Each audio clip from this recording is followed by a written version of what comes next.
السلام علیکم، امید ہے سب خیریت سے ہوں گے۔ آج کے لیسن کے ساتھ حاضر ہوں اور آج کے لیسن میں ہم پڑھیں گے زبان کے مختلف حصے کون سے ہیں اور ان کے کیا کیا نام ہیں، اور زبان کے جو مختلف حصے ہیں وہ کہاں سے کہاں تک ہوتے ہیں۔ زبان کا وہ حصہ جو گلے کی طرف سے شروع ہوتا ہے اس کو زبان کی جڑ کہا جاتا ہے، اور جہاں سے زبان کی جڑ شروع ہوتی ہے وہیں سے اقصی لسان شروع ہو جاتا ہے، یعنی زبان کا وہ حصہ جو گلے کی طرف والا ہوتا ہے اس کو اقصی لسان کہا جاتا ہے۔ جہاں پہ اقصی لسان ختم ہو رہا ہے وہیں سے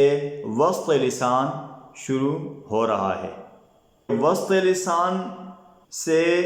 ادنی لسان کے شروع ہونے تک درمیانی جو وقفہ ہے، درمیانی جو جگہ ہے، اس کو وسط لسان کہا جاتا ہے، اور سب سے آخر میں ادنی لسان ہوتی ہے، یا اس کو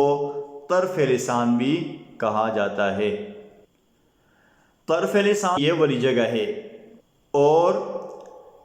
سب سے آخر میں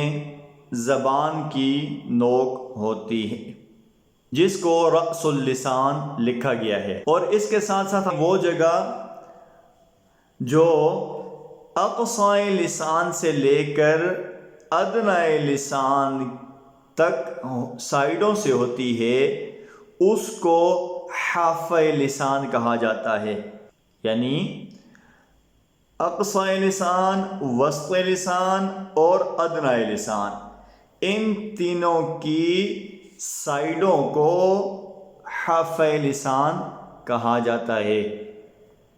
آج کے لیے اتنا ہی، اگلے لیسن کے ساتھ نئی ویڈیو کے ساتھ حاضر ہوں گے، تب تک کے لیے اللہ حافظ، السلام علیکم۔